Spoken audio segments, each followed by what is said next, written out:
Aye, that's right, people. We are back with a brand new episode of the Silver Screen Podcast. I am your usual host, Mike Wilson, and yes, I am responsible / guilty for the film we're going to be reviewing this particular episode, which I'll get into. But first of all, it's my duty as host to introduce the people that I am also subjecting to this. So first of all, please welcome my usual co-host, DK. Hello. Hi, DK. And we are joined by a special guest. You'll have heard him from our reviews of Scream and Scream. Scream 1 and 5. and on a collab with my podcast Pacey Sheep for what we do on the Shadows as well. What we do in the Shadows, what we do for the Shadows. Oh, that's right. Of course, I keep forgetting you guys did that one. Yeah, what we do in the Shadows. Absolutely. Yeah. The movie, which it's on the channel somewhere as well. So yeah, you also might know him if you do listen to the Nerd Bible podcast or on Pacey Sheep. Welcome back, Connor. Connor, welcome. Aye, what a return back. What a return. I don't even know what to say to that. But so just to give you a tiny little bit of background of why we're here, other than the fact that, hello, it's me, I'm the problem, in the words of Taylor Swift.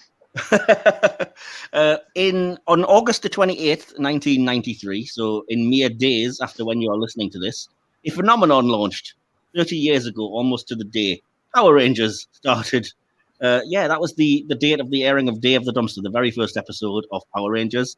It's a franchise that's been near and dear to my heart for pretty much that entire 30 years, as anybody who knows me will pretty much tell you. And so I wanted to do something on this podcast to celebrate that fact. I wanted to, try and introduce somebody to something that might not expect or a little bit different, but still make it Power Rangers. So as a result, we are going to be reviewing Power Rangers 2017. A film which, weirdly enough, neither of my co-hosts today had actually seen previously. So, it will be a new experience from them. Not from me. I did see it in cinemas at the time, but I was surprised to learn that I don't think it quite hit the mainstream. A lot of people didn't even seem to know it existed or it hadn't really made an impact. So we'll see how it affects everyone that's listening and to those of us that are here today. If you are basically, I don't want to get too far into the weeds of like the Power Rangers fandom and stuff, but if you are interested in that sort of thing, firstly, hello, please let's talk. And secondly, we did a massive 3-hour-long podcast over on the Nerd Bible podcast, which I'll put a link to, where me, Connor, and George just discussed literally everything about the full 30 years of the franchise. Just a little bit covering 30 years. I mean, maybe not 30 years worth, but I mean, it did go on for quite a while. We got halfway at least, 15 covered for sure. Oh, we covered it all, dude. It was 3 hours.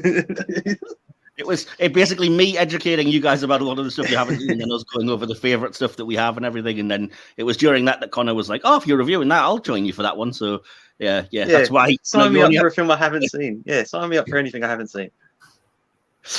So, I'm intrigued to know, because obviously I know from that episode that we did, Connor, what your kind of entryway to Power Rangers is and what you know about it as a franchise and what you don't know. But I've never actually asked. Yeah.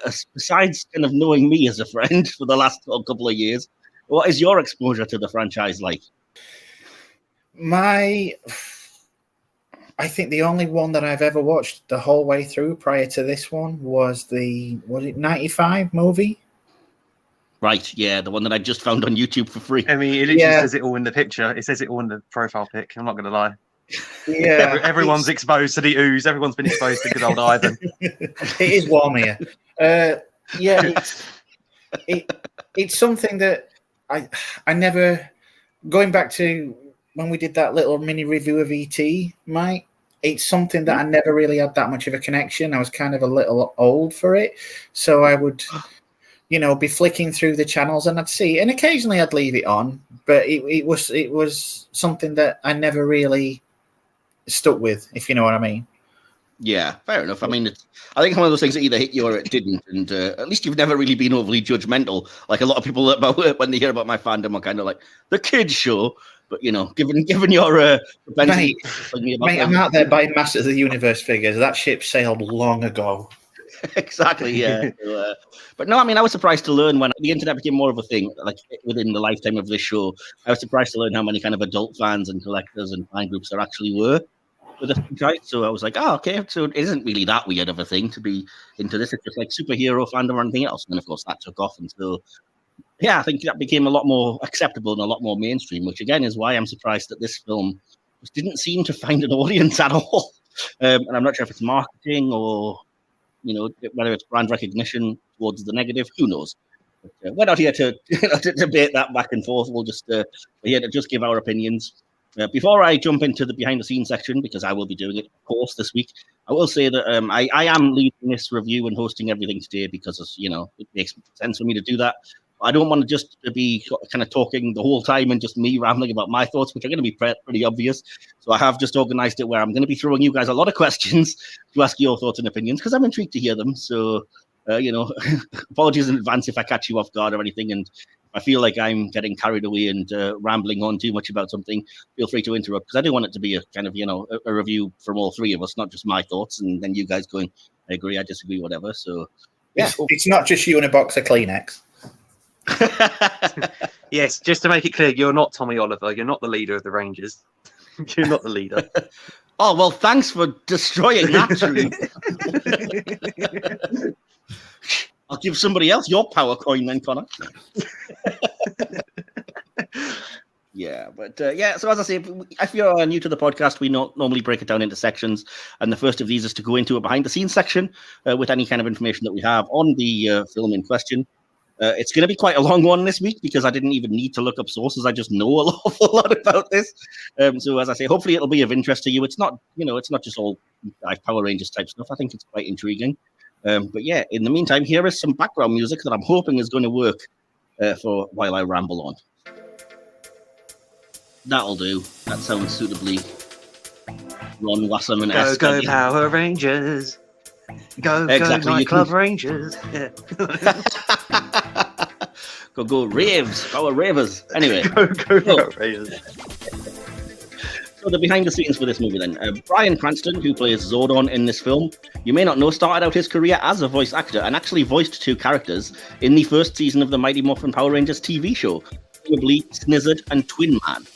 The Blue Ranger from the TV show and this movie was widely believed to have been named Billy Cranston as a tribute to him. However, in recent years, promotional material for an attempted Bioman adaptation by Haim Saban from 1984 revealed that surname was decided on long before Cranston became involved with the series and is actually just a bizarre coincidence. Despite this, Cranston was informed that the character shared his name. The rumour does persist, and it caused some later controversy when this movie was released because Cranston had responded at the time, "He's the fair one, that's the problem." On Cranston being cast in this movie, the original Blue Ranger actor David Yost, who has since come out as gay, expressed mixed feelings and stated, "When I read that interview, which took place about a year before I came out publicly, it really hurt me. When it was brought to Cranston's attention, the actor apologised, adding that he had no memory of the disparaging comments and saying, 'To be honest, I don't remember saying that, but I accept that I may have, as Mr. Yost suggests, in an attempt at humour.' And he went on adding, 'To hear that my impulsive treatment hurt someone's feelings makes me contrite. I accept responsibility for my thoughtless remark and apologise to Mr. Yost and anyone else who may have been offended.'" So yeah, PR team, full blast there in time for the movie, I think. The name Ocean Bluff Road appears on a street sign. References made to both Mariner Bay and Reefside. These are the fictional settings of the respective shows Power Rangers Jungle Fury, Lightspeed Rescue, and Dino Thunder. So a nice little Easter egg for those of us hardcore fans. The big MacGuffin of this movie is the Zeo Crystal. This object also originates from the original TV series and was an ancient power source that in the TV show was split into 5 pieces. When the Rangers lose their Mighty Morphin powers in battle, 5 of them are sent on quests to retrieve the pieces and unite the crystal. On doing so, the Rangers gain new powers from this source, leading to the series Power Rangers Zeo. This one might interest you. It's not necessarily Power Rangers related, DK, so you might wake up for this one. Much of the Storybrooke main buildings from Once Upon a Time can be seen, including the infamous library. However, the CGI clock tower has been removed from its roof.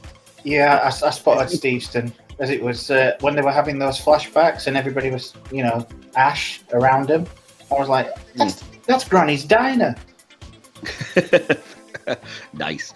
This film, first big budget superhero film and the first time in the Power Rangers franchise to feature a main hero who's on the autism spectrum, Billy, as well as the first to feature an LGBTQ superhero, Trini, although the recent series Power Rangers Dino Fury, set in the main series timeline, revealed that their Green Ranger, Izzy, is also a lesbian and prominently features her relationship with her girlfriend, Fern.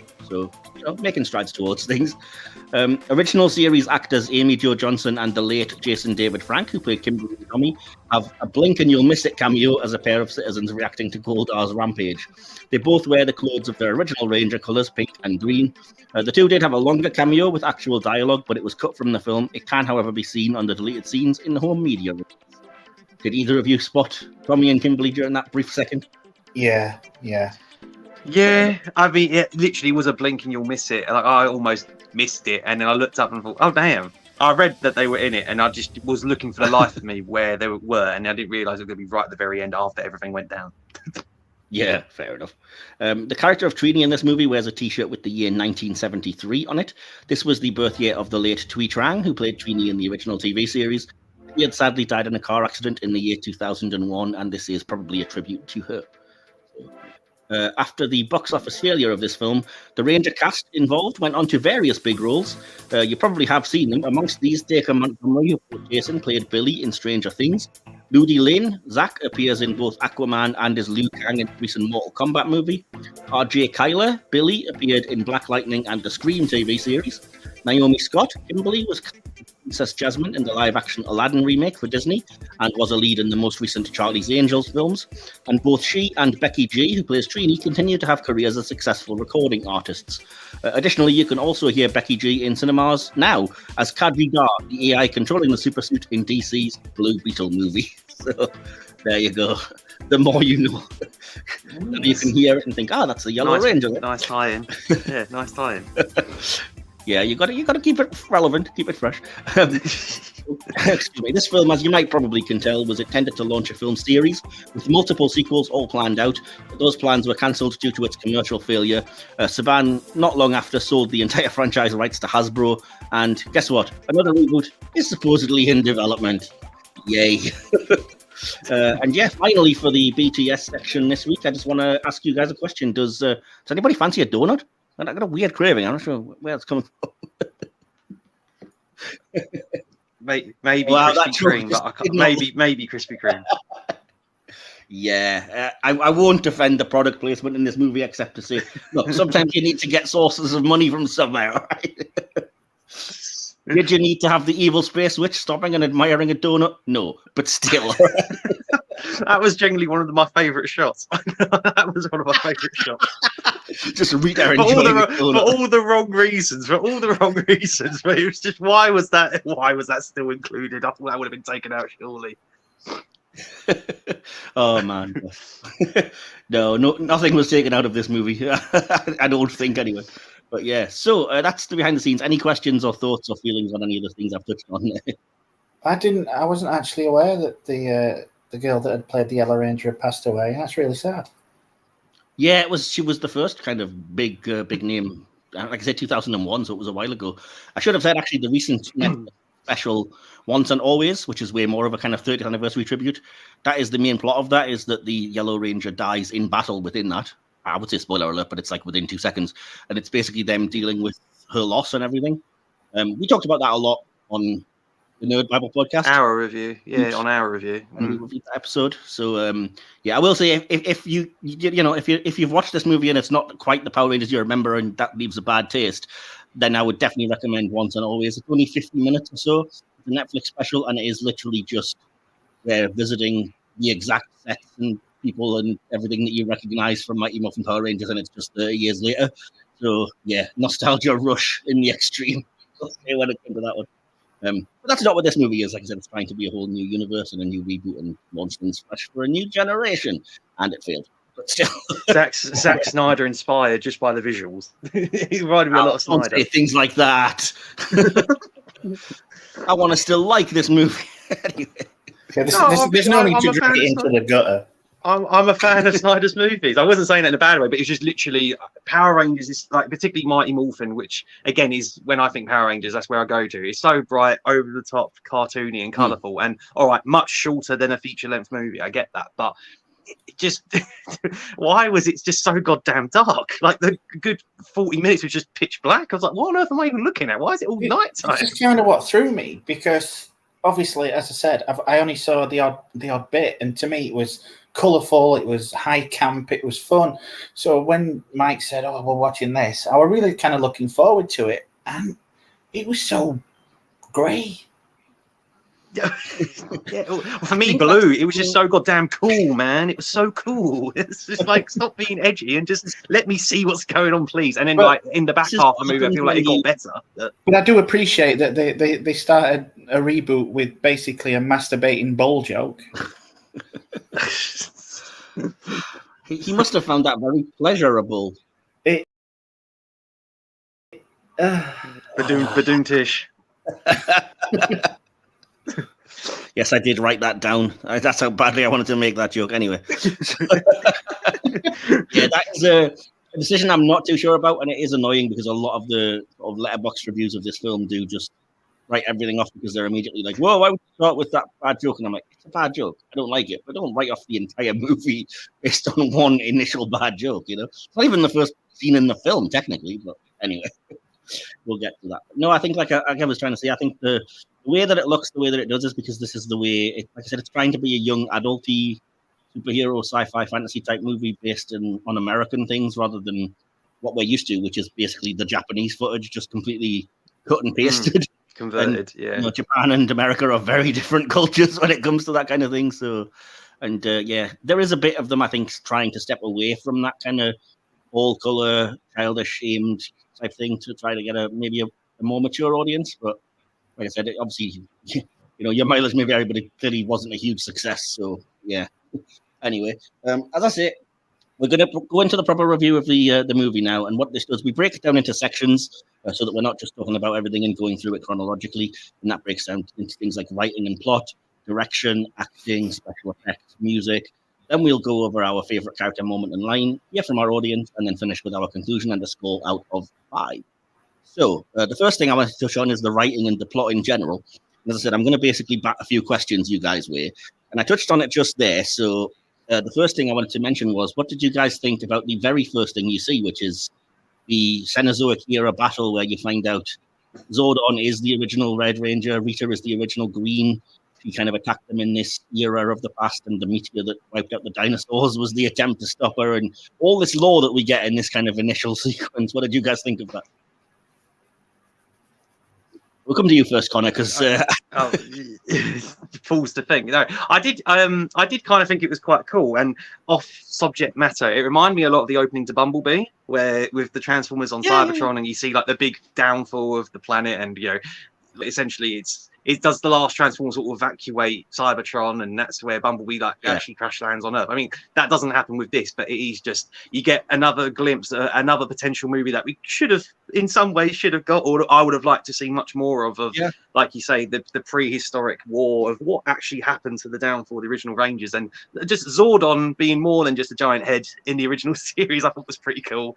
Him actually being a Ranger on the field, I quite liked the idea, and I just thought the sequence was good. And Rita Repulsa, I mean, we're going to, like I say, not talk in order, but Rita Repulsa actually being a former Ranger, but green, I just thought that was a cool throwback to Mr. Tommy Oliver, but I just thought that was just another good visual piece for me.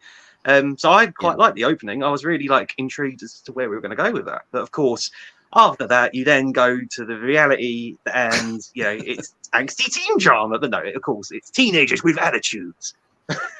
Yeah, I will say that I really like the open.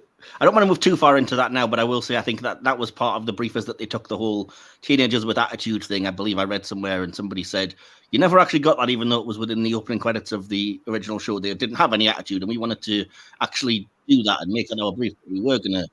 I'm like, was it successful? I think it works most of the time, but some of it is already dated and very you sent a nude pic on your cell phone. Why should I? You know what I mean? That is very first world teenager problems. Teenagers with technological attitude. Yeah, that is basically a 41-year-old scriptwriter. Like, what can kids do to get in trouble these days? Someone with cell phones and knew that. Yeah, exactly. Yeah. Going back to that original, I was kind of intrigued. So you have answered, what did you think about the changes to the lore in terms of, like I said, where Zordon and Rita fit into things? And I love that because it's kind of a through line throughout. I like that Zordon uses, he was the previous leader, and it gives him this weird kind of connection to Jason. And when they're clashing, he gets to sort of, that's how you get your team failed. So don't lecture me, dude. You as a leader did not do very bloody well. So I ain't going to listen to you, man. I ain't going to listen to you.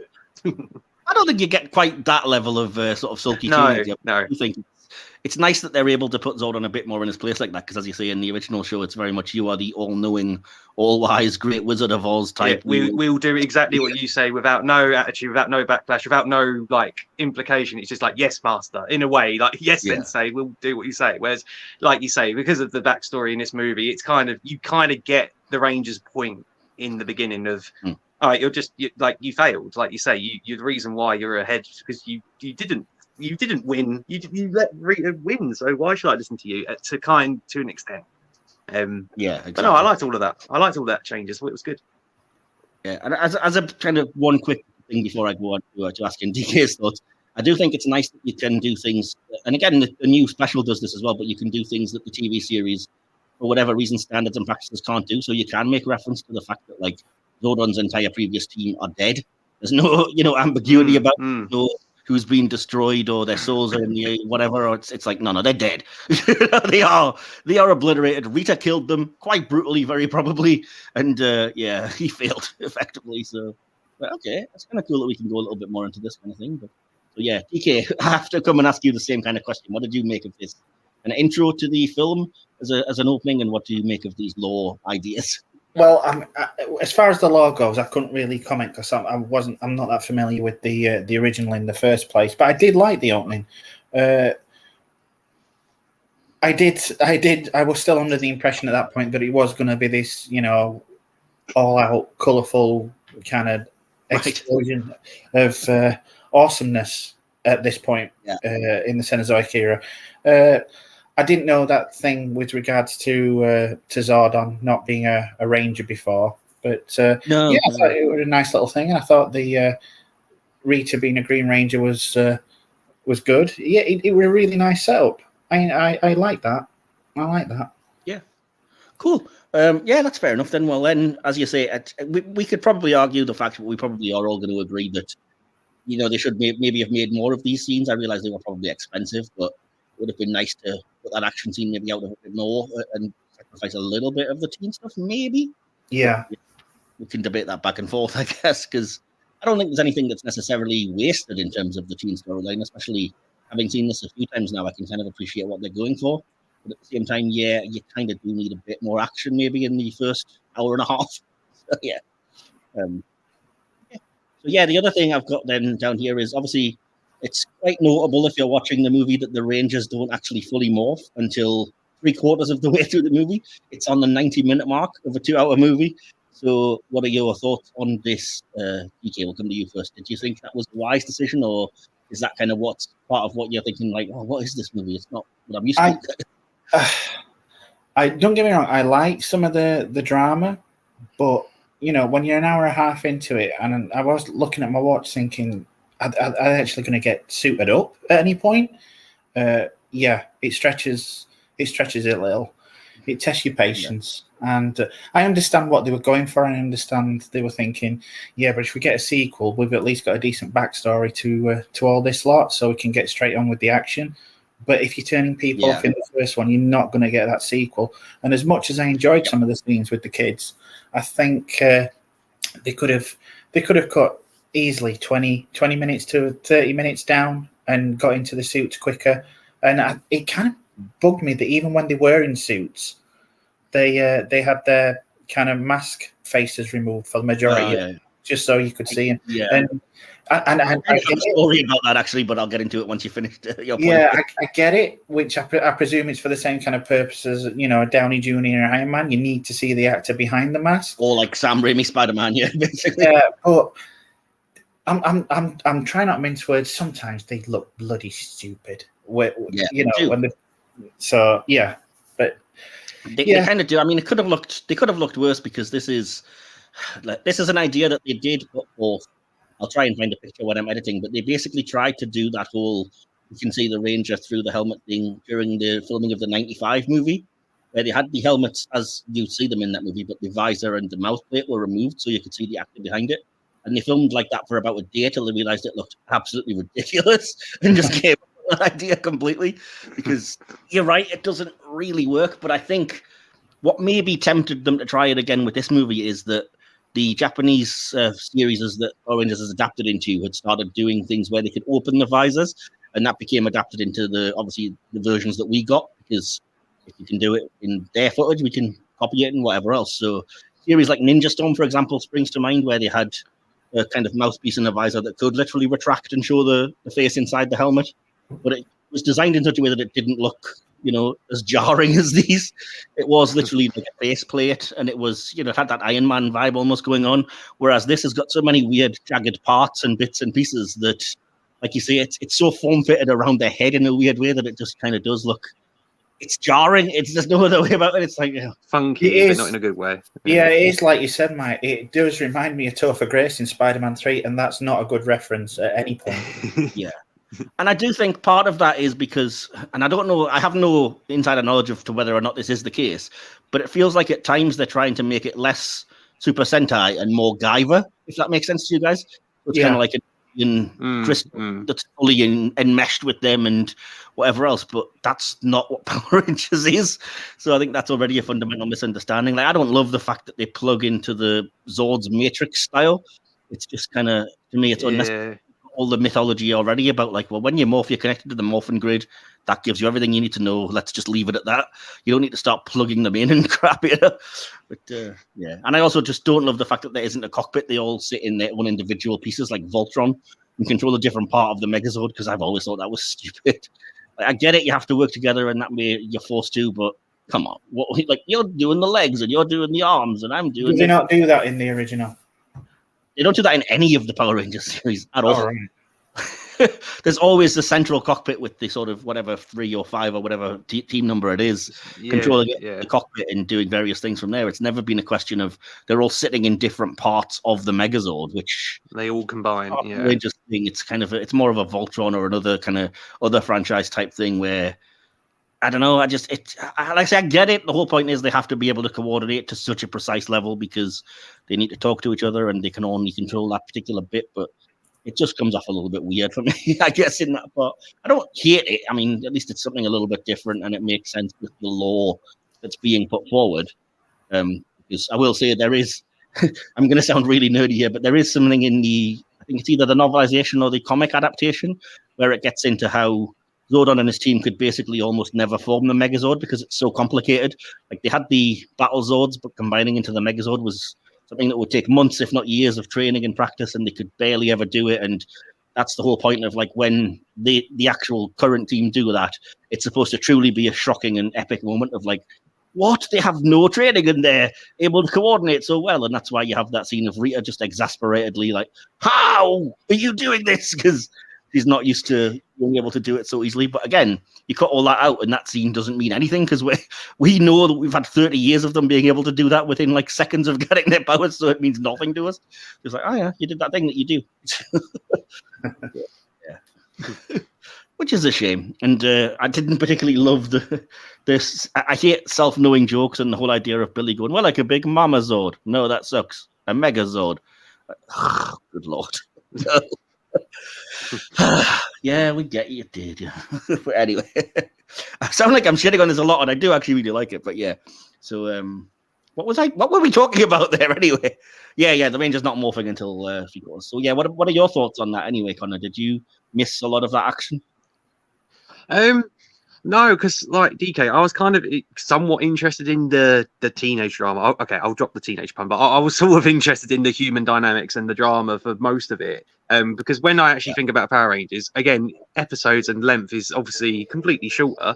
But in reality, if you did a whole movie of them in their suits doing their stuff, that's obviously a sequel bait movie. But like you say, you have to kind of establish shit first time around, like, oh yeah, these are people behind the mask. You have to sort of buy into their stories, and then you can do the sequel with them in the suit for an hour and a half or 2 hours kicking the absolute ass. But yeah, like again, similar thoughts. It was kind of like I was sort of checking my phone. I was thinking, right, okay, this is interesting. Why is Billy the only one in, like, for a portion of it? Why is Billy the only? Why was Billy the only person that was able to morph, and the rest of them hadn't? And like you say, it's 90 minutes in. Half hour, and I was thinking that is quite ballsy. Like I kind of admired it, because when I think Power Rangers, it's 20 minutes. They suit up, they lose a fight, they regroup, and then they team up. Like, they suit up for 5 minutes, on a usual episode, and then that's it. So you don't really get that much screen time of them kicking ass in the suits. So it didn't bother me as much as I thought it would have. But I am on DK's side in the sense of like it was kind of pushing it for me a little bit, considering I knew the runtime. Yeah, I will say in the defense of that, though, that once it gets to that 90-minute point, it is non-stop for the last half hour. Like, it does not let down. Up, yeah. You know, it is wall-to-wall action, and it doesn't stop for any real kind of emotional moments or anything within reason. I mean, there's obviously that moment of Jason saving his father, and kind of, for me at least, of like, does he know who he is? Yeah, I was expecting you know, I was expecting it to suddenly all go, it's not who I am, but what I do that defines me moment. I kind of love that, though. I love that they left that just ambiguous enough. But the fact that when they were kind of touching on the Rangers' home lives at the end, his father is just like proudly displaying a newspaper of these heroes. And it's like, is he just happy and proud about them? Or does he know? You know, I'd love to have, that would have been a cool dynamic for the sequel of like your F up of a son, but you also know he just saved the world. You know what I mean? So anyway, there's lots of things like that I think that would have worked a lot better in a potential sequel that we should have had and probably never will. So yeah. Fair enough. So the next kind of big plot idea that I wanted to touch on then was the surprising thing when I first saw this in the cinema anyway, of Billy's actual death and, you know, eventual resurrection. Spoiler alert, I guess. But when I first saw this in the cinema, I was not expecting, because it's a shocking moment anyway, the way that Rita does it. So I wasn't expecting it, and then I definitely wasn't expecting the confirmation of like, oh, he's dead, he's fully gone. And so at that point, I was like, wow, what's happening? And I say, when you haven't seen it before, at least me, I was like, he's dead. They can't get out of this. What is there? Some kind of time travel mechanic or something that's going to come into play? What are they going to do? And I genuinely love that they actually used that to enhance the character of Zordon. Because, like I said, in this one, he is kind of the guy that failed and a bit of a screw up, and you need to kind of build him into the role of selfless mentor and leader. And I think the idea of Zordon going, yeah, I could have brought myself back, but only one person can do that. And frankly, I'd rather, you know, give that gift of life to Billy and self-sacrifice. And I was like, oh, that is brilliant. That is purely gorgeous writing for me anyway, you know, to bring these characters where you want them to be. So I was on board. But what about you, Connor? What did you think of all that? No, I pretty much agree with your statement completely. I was pretty in shock. I was kind of like, Billy for me was entertaining. I quite liked RJ Snyder's portrayal. Again, it doesn't hold a candle to David Yoss's like classic portrayal, but I really did like Billy in this movie. So when he was dead for a good 10 minutes, I was like, I was like, oh damn, is I was thinking if the team's going to be like one person short, is a last minute Tommy gonna suddenly get shoehorned into this and replaced? So I didn't know. Is like Adam gonna turn up and be the second Black/Blue Ranger? I didn't know what was happening. Only non-Power Rangers fans, by the way, they're just names. Just like, who? What do you want about? I'm just completely lost at this point. Replacement Rangers, basically, for when the others wanted too much money. Yeah, real life beef. Real life beef. But no, I was like you. I was completely not expecting it. I was just kind of glued to the screen at that point and thought, are we going to get Bryan Cranston somehow back, but like suited up and doing stuff? But no, I mean, like you said, it suited his character, it suited his arc, and like you say, he basically sacrificed his only chance of coming back physically to save the life of a human teenage boy. And it was, you know, I thought it was good, and it fitted the movie and purpose, so it worked for me massively. Absolutely. And I think for me, and I don't know if you guys, I have a feeling at least one of you may agree, but I don't want to get into it too far just yet. But for me, I think despite not being the leader, I think Billy was genuinely the heart of this movie and of this team. And it's not just the whole thing about like, I genuinely like that they portray him being on the autism spectrum really sympathetically and without any, it's not heavy handed, but it's not mocked or anything either. It's, for me, it's played like at a fantastic level of just where you need it to be. And I will say, just on a personal note, that I did see this movie a good few years before I was actually diagnosed myself. So I wasn't watching this with like, oh, that guy is, I can relate. But watching it now, that's very definitely a lot of like, oh, shit, man, how did they not identify these things in me earlier? Because, you know, the overly rambling obsessiveness and the not quite getting jokes and emotions and definitely the OCD, like lining up of pencils and stuff. I'm like, some of it looks goofy and ridiculous. because it's a goofy and ridiculous thing. It's hard not to portray it that way. And in actual fact, I love that they weren't looking down on Billy. Like the bullies were looked on as being jerks for picking on him for that. And I love the relationship between Billy and Jason, the way that Jason's just accepting of him, doesn't say anything, but also doesn't molly him or talk down to him. Like if there's times when he needs to focus, he's like, Billy, wake up, what are you doing? So like that friendship to me was really good. But like I said, I think Billy was the one because he's the one you're kind of following from the start that is the most pure, I guess, for want of a better word. So I think the one with the least attitude. Yeah, exactly. But I think that them killing him specifically was a very definite choice to get the audience on board. And for me, at least, it worked. But yeah, enough from me. DK, what did you make of this whole death, resurrection, and Billy as a character?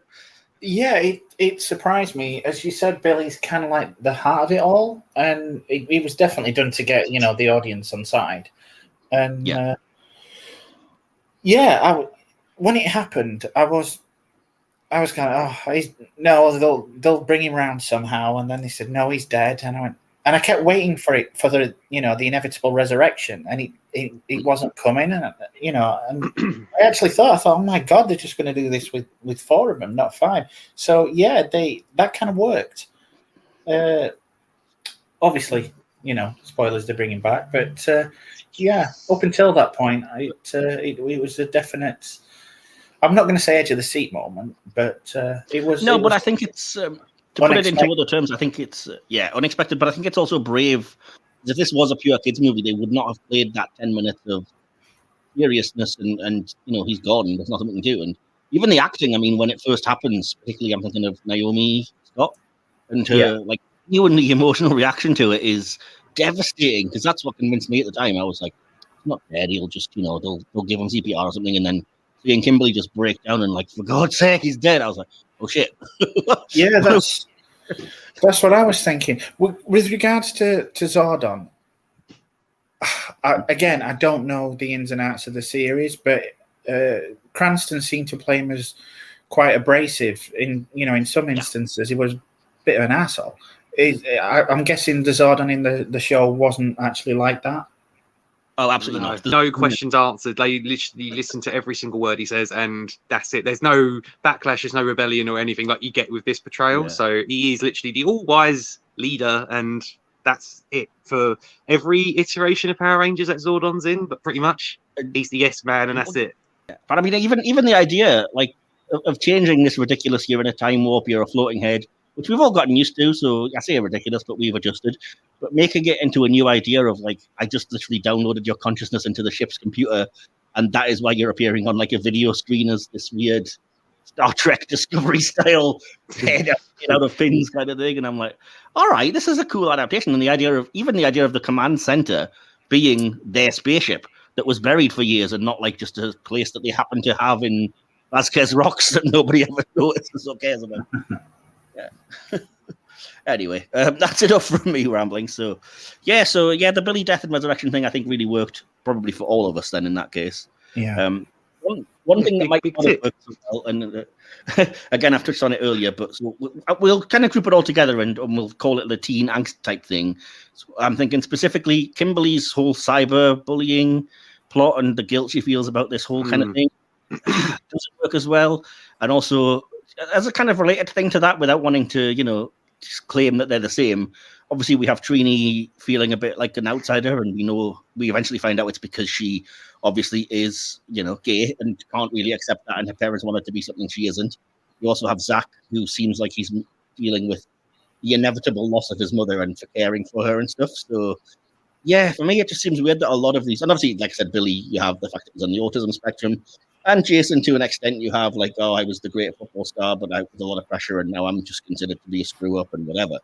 So for me, like I said, the only one that really horribly jars and stands out is the Kimberley thing, where it's just these are all legitimate problems that I can get on board with and understand, but then the Kimberley thing creeps up, and you're like, what is that? What is that problem? You know what I mean? They handle it well enough, but it just feels like.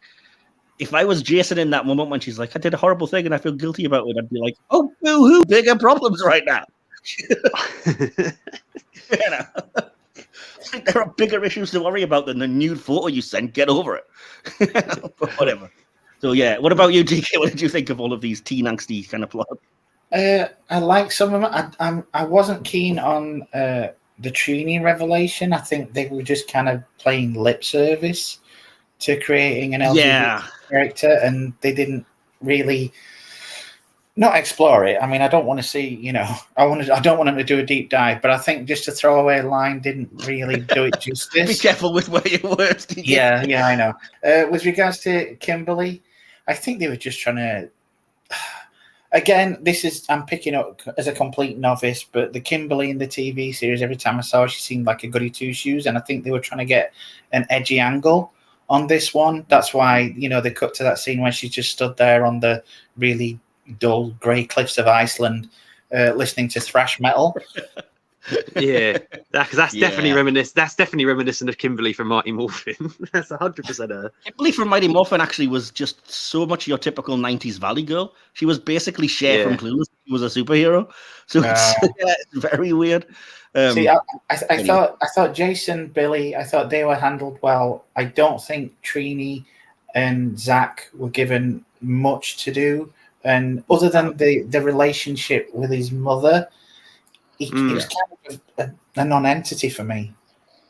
Yeah, I can see what you mean with that. It was another of those things where I think they probably would have developed it more into equals and stuff.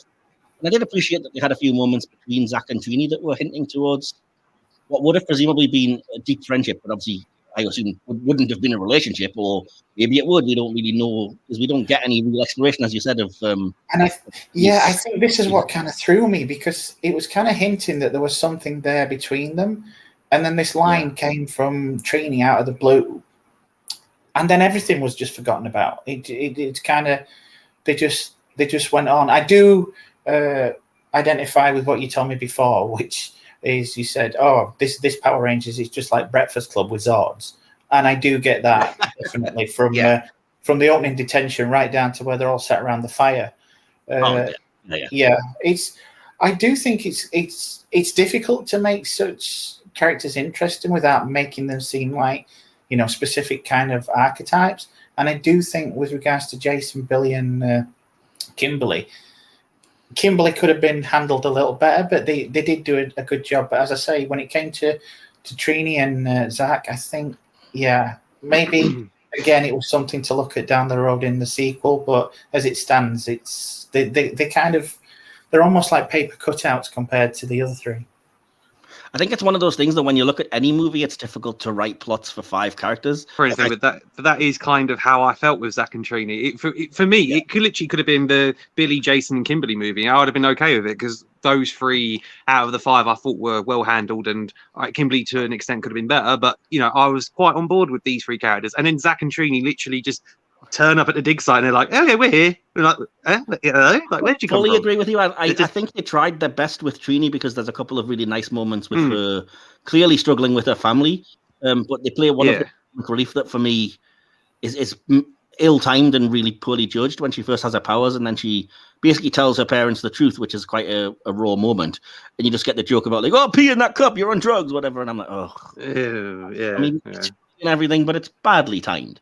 Do you know what I mean? But and then also, more importantly, I think you get the scene where Rita specifically goes after Trini and says, "I killed a Yellow Ranger before. I'm going to be willing to do it again, or you can join with me."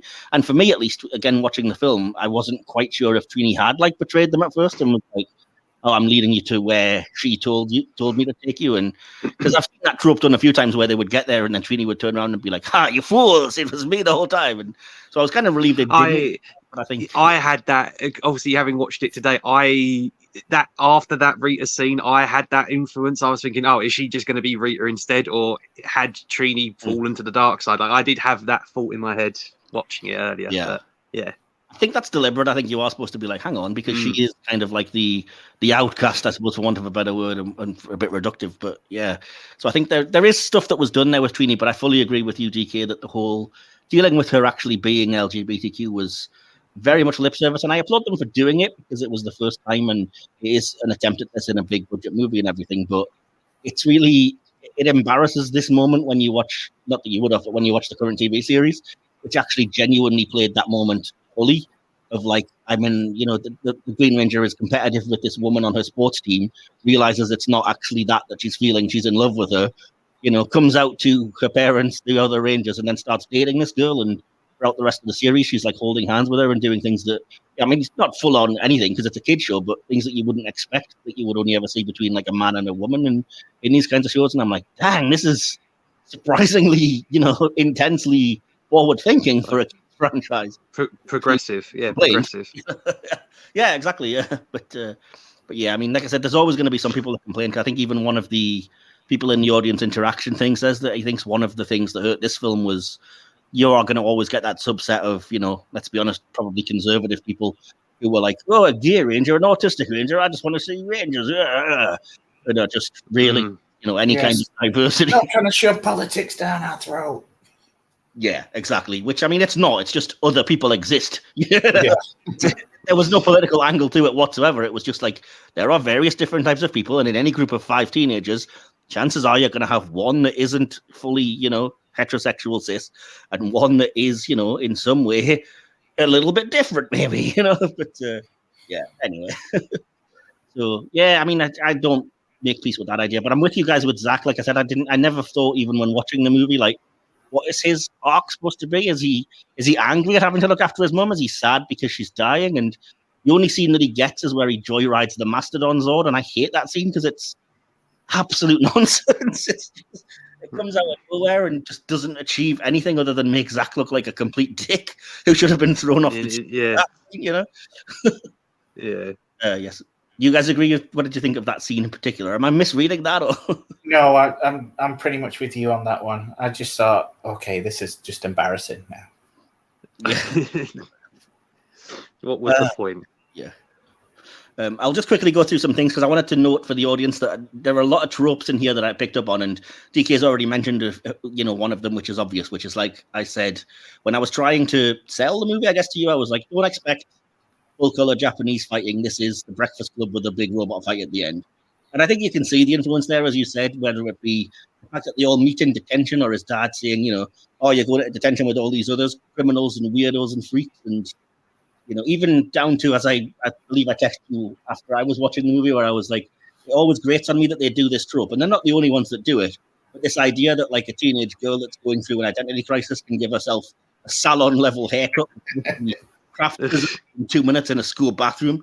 And I'm like, no, she'd come out of there looking like a disgrace.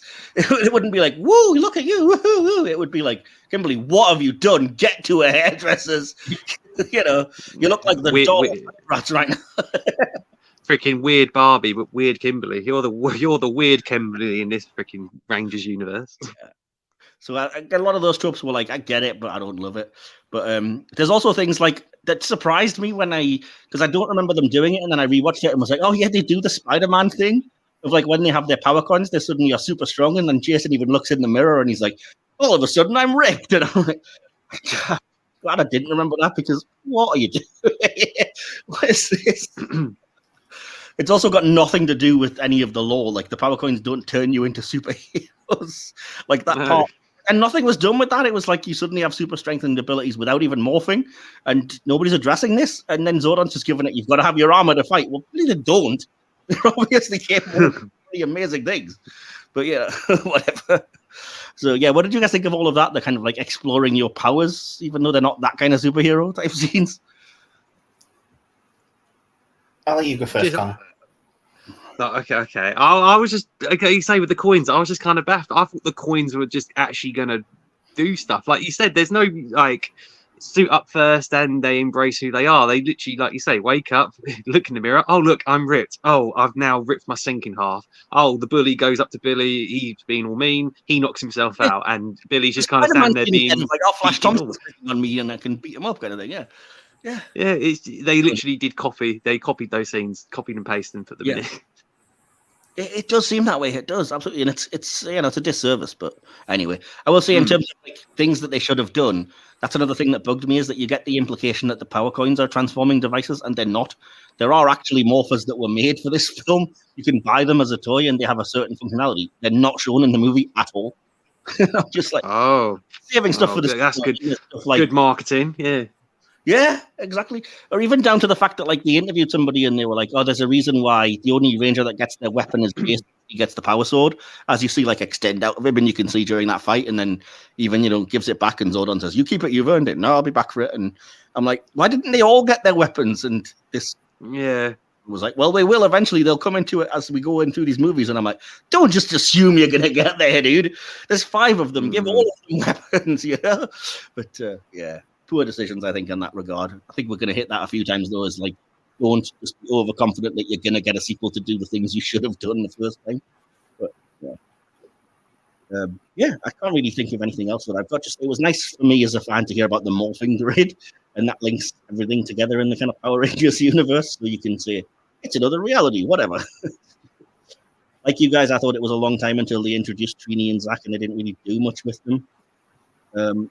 Still confused as to the coins. How do these coins work? Because they all found them in this kind of like this wall, and they've got them for a bit. They get wrecked, as you say, and then what? Do they just leave them in the bottom of a drawer? Is it in one of those, That's where cupboards where you just put all your shit, and if anybody else finds them, do they become super? I don't get it. No, that's exactly what I was saying to you, is that the power coins do, like, traditionally they do bond with the ranger in particular who they're, bonded to. So it wouldn't be like anybody could use it. But like I said, the key thing they left out is that you're supposed to use a morpher. You don't just hold a coin and that's the power source. You morph using a morpher. Like, the coin goes into a morpher. You then press a lever or do whatever motion or whatever, say your morphing call, and that is how you. It's not just like, let's go, They do their Deadpool superhero pose, shout out what animal they represent, and then Tyrannosaurus, and then they move. Yeah, but like I say, the coin's just melting the surface of the school canteen, just getting really hot all of a sudden, and oh look, this is an unusual object. I mean, that isn't Power Rangers whatsoever. And then the coins just kind of disappear when they suit up. That's just, I was lost with the coins. I forgot where they were. Even when they morph, there was a chance to have a really cool morphing sequence, and it is cool. Where are you morphing from? Is it because you're touching this morphin grid bonfire thing or whatever that you've got going on in here? It's like, what is it? What are you doing? And I said, that's what you were. There was one scene of Zordon saying, yes, your power coins are linked to you. They are the source of your powers. In order to transform into your armor, you need to use these power morphers. And that would even give you a chance to do the thing of, like, it's morphin time. Press the lever. Yeah. Working. Oh, crumbs. It's not working. Why isn't it working? It should work. Which would be a lot more effective than just like, ooh, am I doing it? Is it coming? Ooh, like they're straight in for a shit. Anyway. Well, that's enough out of that. I don't know if what else am I going to touch on? Oh yeah, we haven't really touched on Rita yet, plot-wise. I'm not going to get into the acting just yet, but what did you guys make of Rita in terms of the overall plot, which is a bit basic, just get this MacGuffin and rule the world. But I will say that at least there's a few incidences of semi-effective, like, younger aimed horror that you get from Rita that I wasn't expecting in between Elizabeth Banks having lunch, breakfast, and dinner by eating the scenery. But still, what did you make of just Rita in general then in the movie, Connor? I didn't care too much, but apart from the whole her being a former ranger thing, and it's Rita, but not as I remember her. I liked her, but then she just started. She was basically like, it reminded me of a classic Cyberman. She just was addicted to gold, and I was thinking gold was her weakness, but then no, literally it's gold. So she needs the gold. But I don't know. But Elizabeth Banks, like, he's literally saying eating scenery and addicted to gold. That's not her from my memory whatsoever.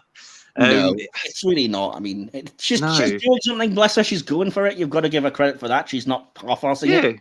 But no, it was what she was given. But I mean, it just isn't. It's not making me care. It's just making me like scratch my head and wonder and baffle about how they came to these decisions a little bit. It's just I want to get into the mind of these writers sometimes. Like, I really do. It's weirdly, for me, it is like a tale of two halves. Not to be cliche, but for me, it's like it can be really sinister and effective. And that opening scene of, like, her taking on the Rangers, or the scene of her, awaking, and she's like a mummified corpse almost at that point, or attacking the guy for his gold teeth, or the specific kinds of attacks on the jewelers, are all for me like quite effective horror. But then, like I said, you also get moments where they seem to have put the burden on Elizabeth Banks of like, okay, we're going to give you as many recognizable things from the cheesiness of the TV show that we can, so that you get Elizabeth Banks shouting, "Make my monster grow." For no reason other than the fact that we needed that line in there to remind us. Easter egg. Yeah. Or like I said, just playing it way too over the top. But yeah. I'm going to touch on something else. But first of all, what do you make of Rita and her overall plot and just the general Elizabeth Banks of it all? It's funny because Connor mentioned Cyberman, but she gave me the vibes of the resurrected John Sim Master in the end of the world. Yep. But instead of like eating all the food, she's just eating all the freaking scenery. She's literally the gold props. I don't know. I was really looking forward to seeing her on screen, and then when she came on, it was kind of like, really, this is what you're going with. It didn't really land for me. And I thought, oh, it's Elizabeth Banks. This is going to be like, Spinal Tap turned up to 11. And I just thought, it's like she's trying to out-camp her own Hunger Games character. It really exactly. It didn't. Oh, she's trying to out-camp her character in bloody Modern Family. She just didn't work for me. I really wanted to like her as a character, not root for her, but it just. Whenever it got to her, I just thought, oh God, we've got another scene with this crap. And it's unfair. It's doing her a disservice. But I think she's like Trini and Zack. She was given very little compared to the others. Yeah. I don't think it was that she was given. I think it's that she didn't know how to play it. Because like I said, there's times when they want her to be like, oh shit, this is serious. Like when she kills Billy, that is like, oh crap, this Rita chick is serious. But then, like I said, in practically the next scene, you've also got her going, ooh, let me eat this human donut that I have never seen. Ooh, this is nice. Yes, nice. The comic relief, or is she the serious threat? But she can't be both. You know what I mean? So, yeah. Anyway, and at this point, where she's more gaining her powers, and that when she faces off against the Rangers the first time in that, on the dock, it all felt very Flash TV movie for me. And I'm not talking Grant Gustin Flash. I'm talking about, Okay. Yeah. John Wesley Shipp. Yeah, that's it. And I just thought it was giving me those vibes. And at that point, it was just like, this is not, for the budget, what you expect. I thought, this is not good. Well, it's not like anybody else is playing it that way. And I've said that before. Like when I've talked about this film to people, I've been like, it seems like almost everybody is being told we're not doing what you think, we're going to play it seriously. Except Elizabeth Banks and Bill Hader have been told, just do the Power Rangers thing. And are just like, and it jars because everybody else is playing it straight, and they're just like, let's go over the top because we are in a Power Rangers film, and you can't do that. Yeah, I mean, tonally, it's all over the place because at the start, where Jason is in the car crash, and it cuts to the title, and it just says Power Rangers. You almost get the impression that the producers are embarrassed that this is a Power Rangers thing. So they're trying to. There's a bit of that point. Yeah, so trying to move away from it. It's tonally, it's very odd. It just seems to go one direction and then the other. Yeah, definitely. And this is a question I wanted to address to you, Connor, related to that. And it's the last thing I'll say about the plot because we've been on it a while, which is how did the way that they adapted Rita's particular henchmen, the Putties and Goldar, because they're completely different again to the TV series. But I kind of like it mildly. That's putting it mildly. Putties, I like the way they kind of adapted that into being. It's just like she's bringing up bits of the road and whatnot into like things, and it's bits of the scenery that are melding together into a thing. But I can buy it. That makes sense. I do not like what they did with Goldar. Goldar is not a being made out of gold. It's a monkey thing that just a gold suit. The Putties, I kind of, apart from the CGI budget, I prefer the design of them as opposed to like goons in like funny costumes. But then nostalgic, that's what the Putties are.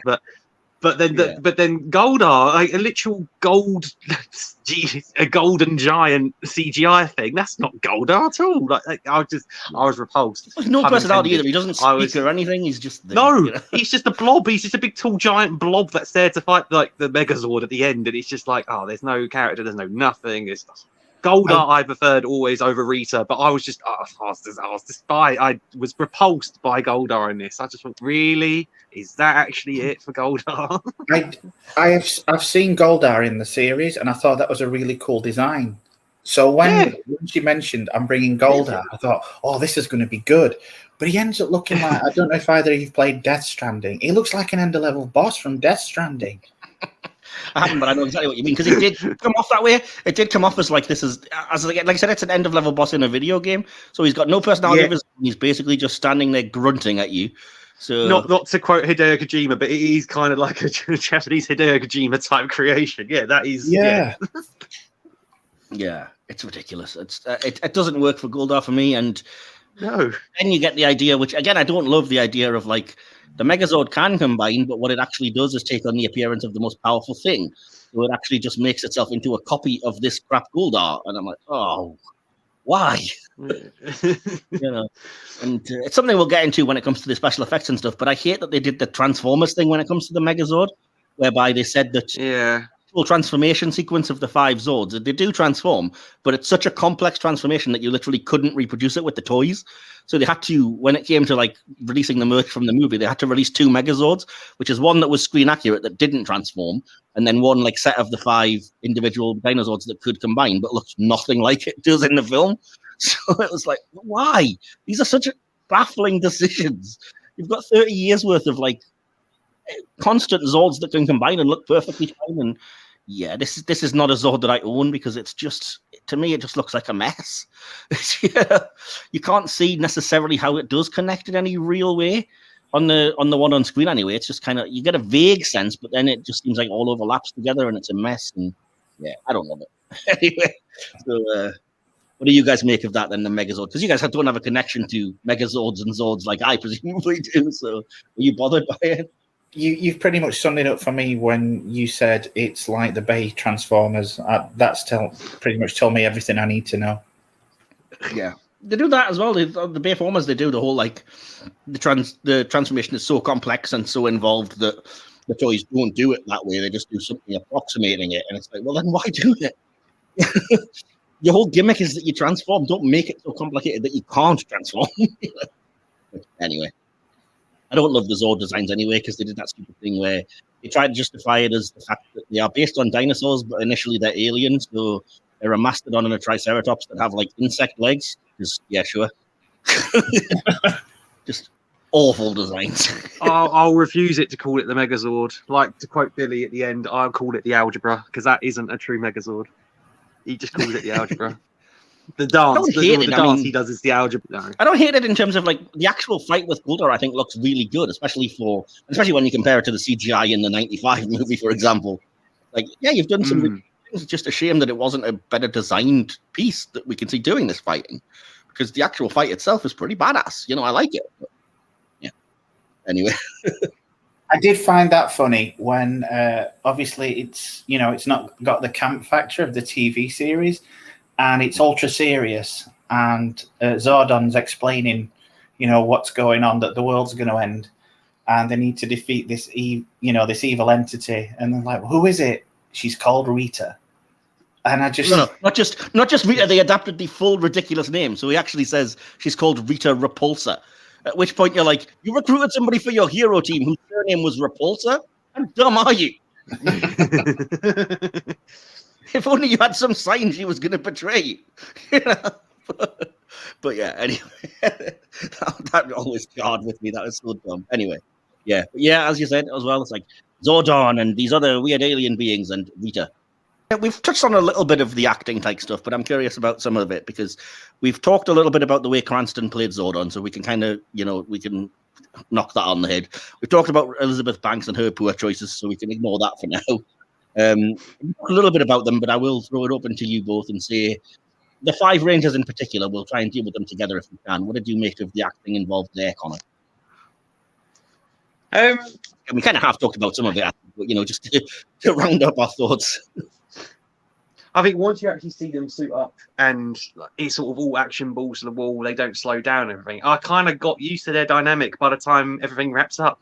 But then you can say that about a lot of the episodes. Like you get established to the team and how they operate if it was your first episode, and then it all kind of ends. And that's unfortunately, like, I was attached to them individually as characters, but then the actual team dynamic, and apart from the Zord transformations, which we've kind of been over already, like I couldn't get, unless we had another movie, I could have then seen more of them in the suit and actually got this team. But because I like the individuals, but as the team, by the time you're looking at them, the movie's about to end. So I like them, but I'm not crazy about them.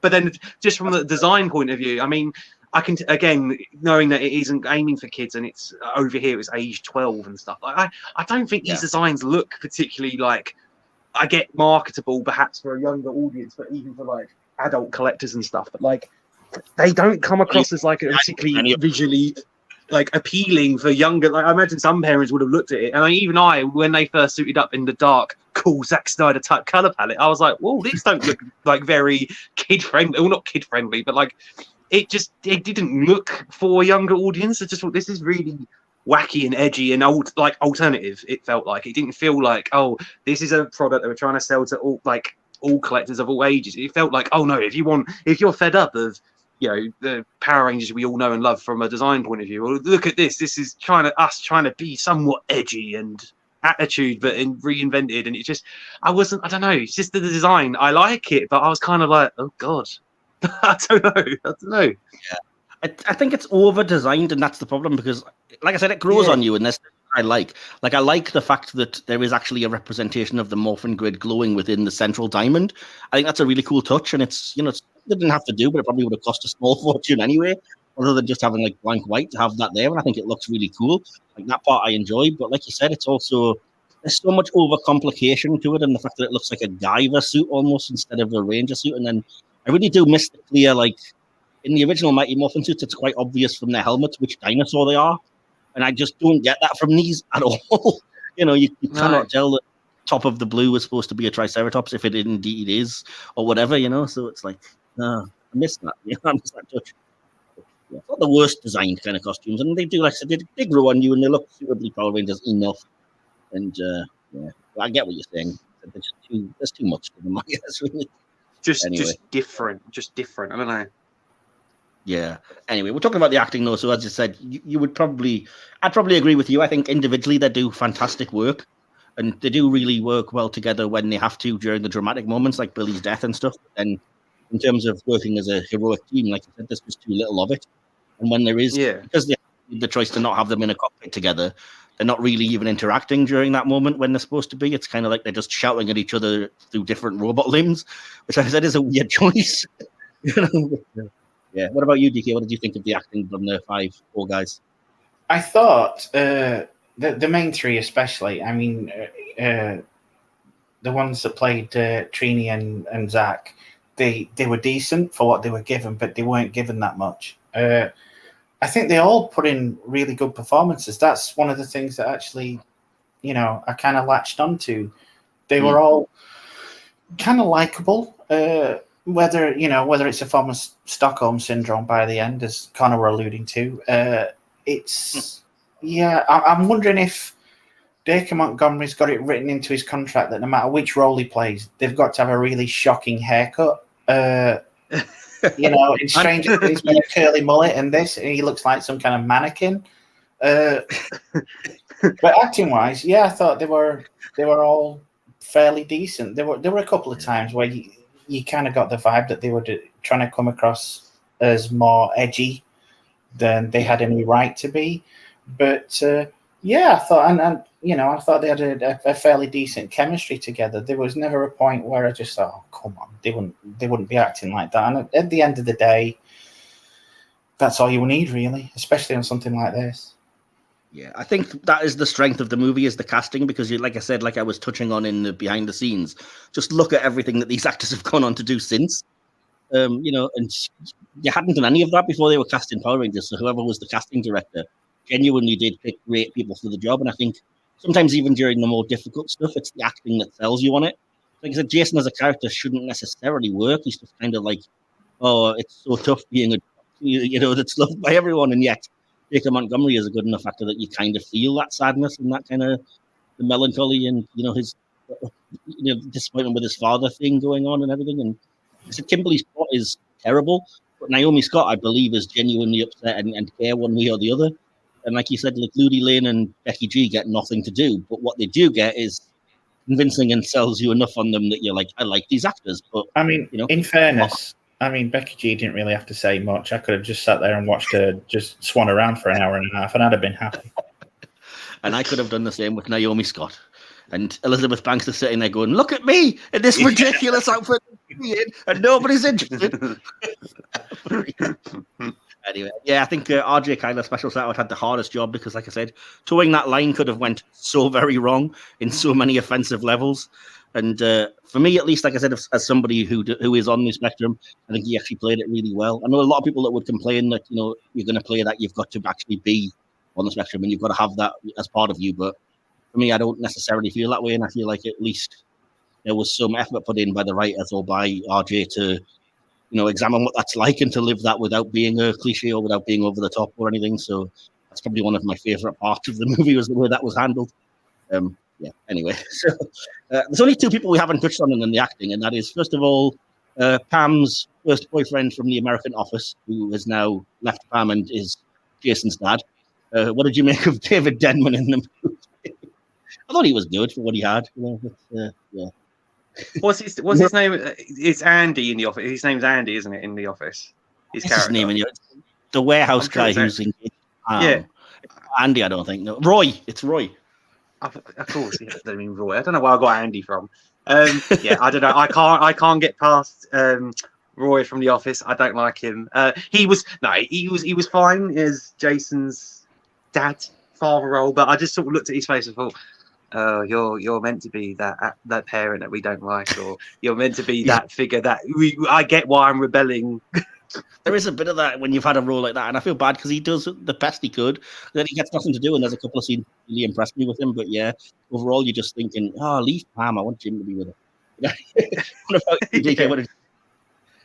Yeah, they were all right. He didn't really stand out for me one way or the other. So I mean, it was a passable job. And I've given my thoughts on the last one, but I'm interested to know what you guys think of Bill Hader as Alpha 5. Right. I. That's all he said. He doesn't do more than 3 I's, which is unfortunate. Yeah. Rangers. Yeah. And can I also say, I've criticized a lot of the designs. This is the worst adaptation of a design in the movie. What the? I was horrified. I mean, Rita Repulsa was scary in her horror bits. I genuinely was terrified. I didn't know what I was looking at. What was I even looking at? Even worse than Golda, I think. Even worse than Golda. What is he? What even are you? Yeah, I hate it so much.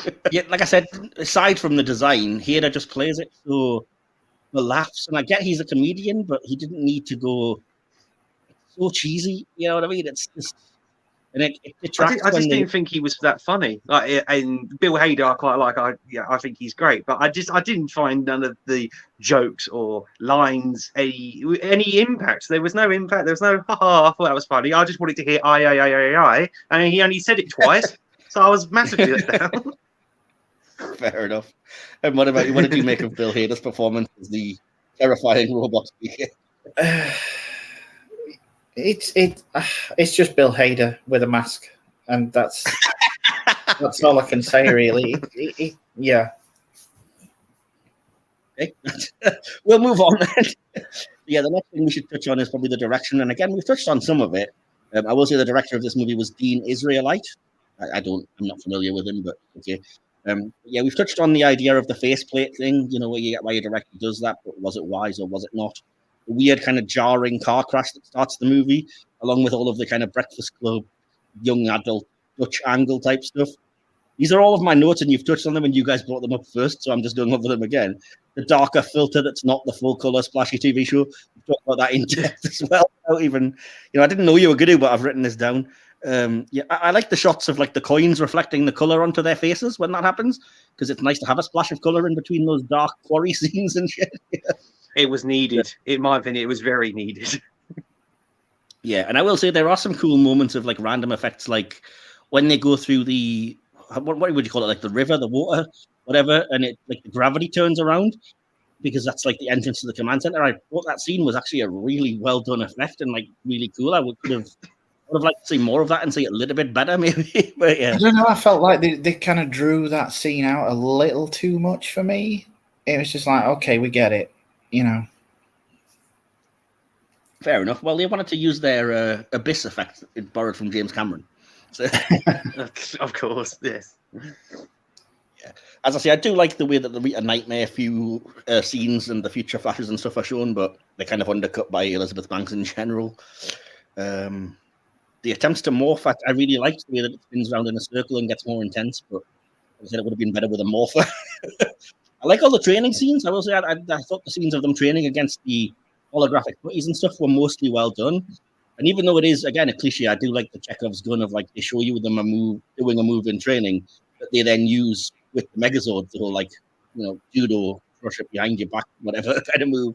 I was like, all right, fair enough. At least, you know, there's giving it relevance, I suppose.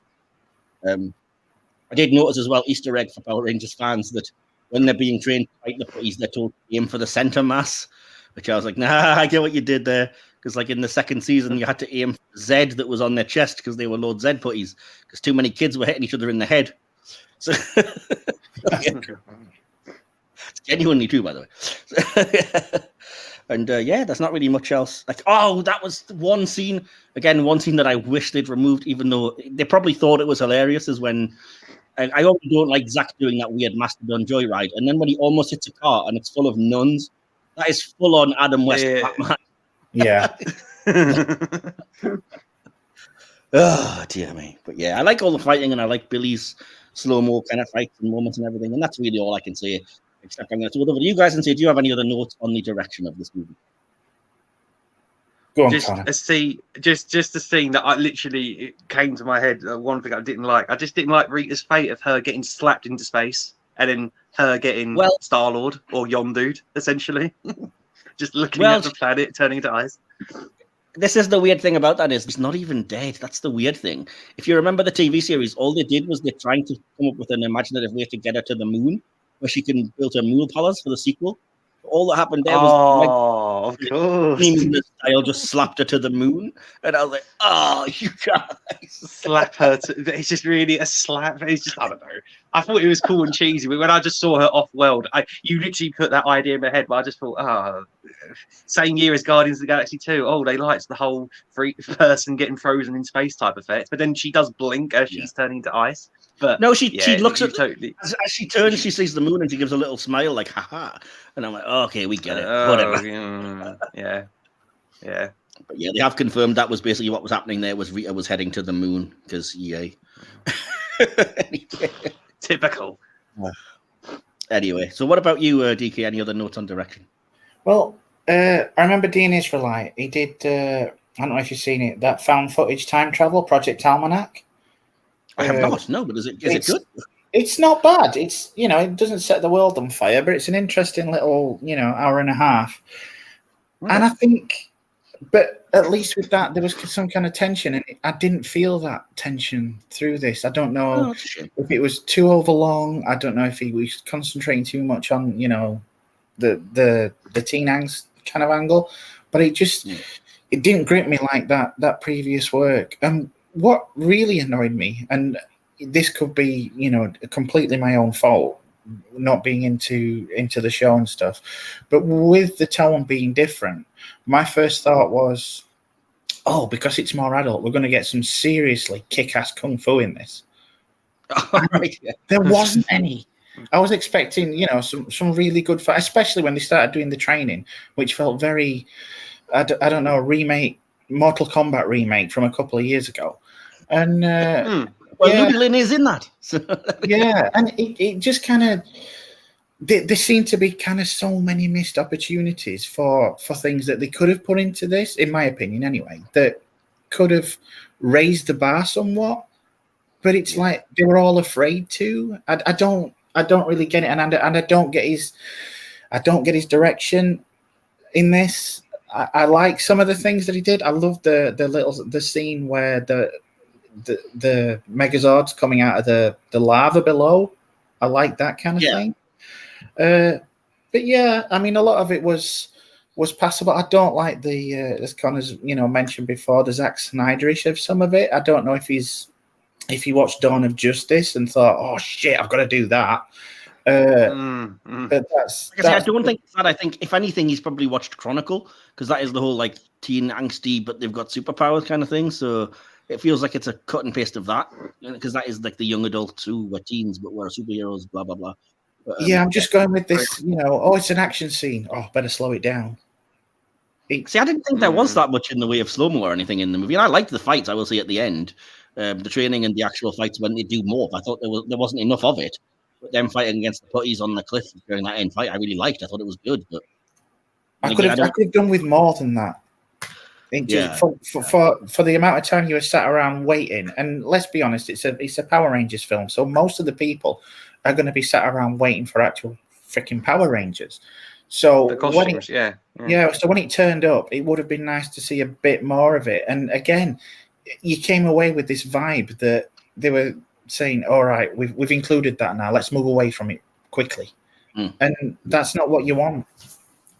I think that's the weird thing about that is, though, a lot of the reviews, certainly the professional critic reviewers that reviewed the movie, that was the thing they were kind of happier about, was like, oh, it's not a Power Rangers, so it's a good thing because it's avoiding all of these things. And it's kind of like, but why make a Power Rangers movie if you're just not going to want to see a Power Rangers movie? I don't understand that logic. That's the problem where I said where the fan base have ended up very divided, because it's kind of like, we love that you're taking it seriously, but at the same time, we would have liked to see more. It would be nice.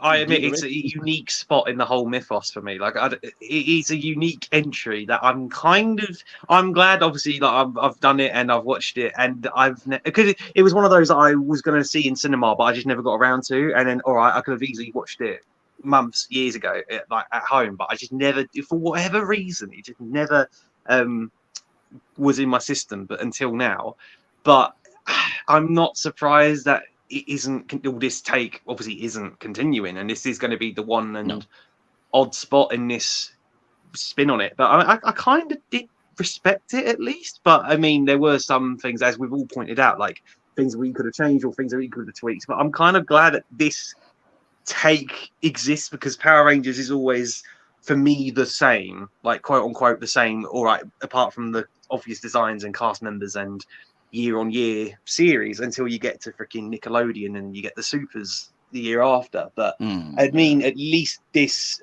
exists. I don't know. Like, I feel like I am like you said, I'm the fan base in one person. I feel glad that I've watched it, but at the same time, I'm like, oh, they should have really done another movie by now. They should have addressed this and this and this.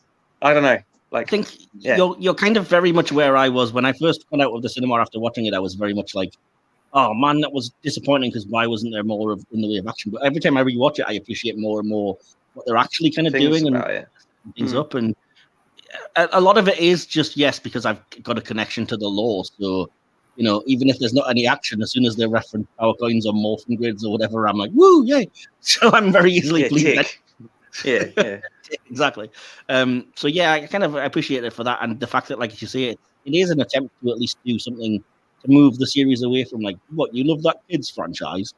But in some ways it's an overcorrection. It's not as bad as this, but like I said, it is comparable in some ways to the Michael Bay Transformers, which is like, okay, we're taking this kids thing and we're going to try to make it for all adults and serious people. And even though there is, in regard to that, there is the Transformers reference as well, when they kick the crap out of that yellow Camaro and then say, sorry, Bumblebee. Sorry, Bumblebee. I was like, oh, that was obviously forced.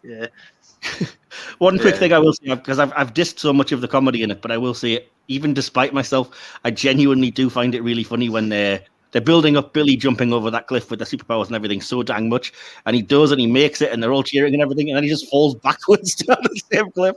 I just thought it was hilarious, and I don't know why. I was just like, that's brilliant. That is my type of comedy.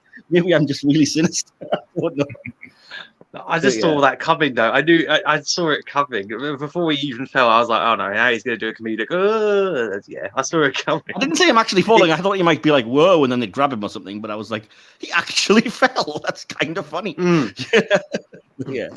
Anyway, I wanted to touch quickly on the music and sound. What did you guys think? Most important one, of course. What did you guys think of them using the original Go-Go Power Rangers theme during the Zord running sequence? mimics the one in the TV show. Connor, you must have appreciated that. As brief as it was literally, I was singing and it ended. It was literally like 4 seconds. That was the moment that really got me pumped in the cinema as well, because when that finally happened, and I was like, yeah, now we're talking. And then, as you said, it just kind of stops, and you're like, oh, okay. It's just like, oh, okay, cool. It was there for like one long, like wide shot, and that was it. I was like, okay. Yeah, they weren't even going to use it apparently, by the way, and then they decided that it was, whatever they came up with wouldn't be as good. So they did. Yeah. DK, I'm guessing you have no connection to that theme whatsoever. I think everybody in the Grand knows that theme. I mean, so even though I'm not I wasn't a big follower of the show, I recognized that. So when it hit, it did. Strangely enough, despite me not having much connection to the series, it did, get my nostalgia gland going. But as you say, as soon as it came in, it went just as quickly. Yeah. Fair enough. In terms of the rest of the music, it's obvious they're going for the serious tone, and there's a lot of, for me, sporadic soundtrack. It's just like bursts of like modern, young hipster type music. But even then, it seems like it's got ADD. It's not interested in playing a full song. It's like, this is our fantastic playlist. We're going to pay you, 10, 20 seconds of this song, and then the next one. Yeah. And out of nowhere, you also have like Ring of Fire during the docks attacks, which was like, this is definitely the director, like, and I'm putting one of my songs in as well. Yeah. And then on a similar note, they do that horrible thing, which every trailer and everything does, where they play a song, but slow it down for a serious moment. So Billy's died and they're carrying his corpse back. And they play an even more slowed down version of a slow song, Stand By Me. And I'm like, this is overkill, guys. You cannot slow down what is already a slow, depressing song. What are you doing? Yeah, and I will say, at the time when this came out, I really did kind of like the incorporation of Kanye's power during the final battle. I thought it worked. Unfortunately, we kind of know everything that's happened with that artist since then, so it's a very unfortunate choice now. But make the command center great again. But yeah, I do kind of still like the use of Destiny's Child Survivor during the kind of funny Krusty Kreme whatever bit, and yeah, they used Snaps I Got the Power just like the 95 movie during is low hanging fruit. Why not? So yeah. Any thoughts from you guys on any of that or any of the music? Did you notice any of it or not for still? They really did go hard with that Ring of Fire cover. With that what cover? Yeah. Was it a cover? Well, it wasn't Johnny Cash, was it? Fair point. Yeah. Yeah. They used it twice, and it was again such an odd choice, like a horror attack scene. But anyway, never mind. Oh no, you were saying. No, I was just gonna say literally Power by Kanye West, a song that really embodies Power Rangers. You get a song called Power, you put that in the movie. Well, again, yeah, it's low hanging fruit, but they do that all the time. They did. I've got the power in the 95 movie. Yeah, that's what I mean. I got the power. Yeah. Yeah, you've got to have power in there. Just be grateful that Little Mix hadn't released their song at this point, or just weren't used anyway. No. Any other last thoughts then before we go on to favorite character moment and line? I'm trying to get us to the end because I don't want to take another. We have covered pretty much everything now, really. Yeah, we have, definitely. Awesome. Right, so I'm going to come to you guys first then, and Connor, you're the guest, so we'll come to you first and say, first of all, who was your favorite character in this movie? To nobody's surprise, I'm going to say Billy Cramstongue. Billy Cramstongue, because he shoves loads of crayons up his butt. Yeah, Billy was your favorite character, and we kind of touched on why. So no one's surprised. Yeah. So, DK, who was your favorite character in the movie? You said you had them picked out within 5 minutes when I asked you, and you didn't tell me who it was. So. It's another one for Billy. Yeah. I had a feeling this was going to happen. Mine is also Billy, and it was from the first time I watched this movie. You know exactly what they were doing, and it's quite clear that is the character that you're supposed to come out and my favorite character. So, yeah, can't disagree, and we've touched on all the reasons why already between us. Connor, what was your favorite moment or scene in the movie? Again, no, I won't go with Krispy Kreme. I mean, No, you know, Billy's mum again. Billy's mum. When Jason literally turns up at his door, oh my god, it's Jason Scott, and like when he's on the leg riding, and then you get the two people on the street, which I thought were Tommy and Kimberley when I originally read that they cameoed, but I didn't. It weren't in focus when they drove again. It was like, oh my god, it's Jason Scott. Why is everyone obsessed with Jason Scott? Why is everyone so obsessed with Jason? Because he's the star athlete or whatever. You know how it is. Anyway. It's his dodgy haircut. He's going to be in Stranger Things in a few years. Anyway, what about you, G? What was your favourite moment?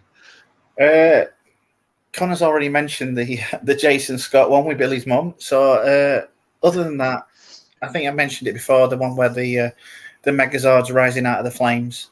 Thought that was a nice little shot. Cool, fair enough. My favourite scene, contrary to what you were saying, DK, sorry to differ. My favourite scene is actually the first morph and the battle with the putties. I liked it because I was waiting for it, and I thought they did quite a good job. So insert Batman slapping Robin gif here. What? It wasn't that bad, was it? I mean, look, it was what I came for. Anyway, Connor, what was your favourite line in the movie? Oh my god, Jason Scott. No. I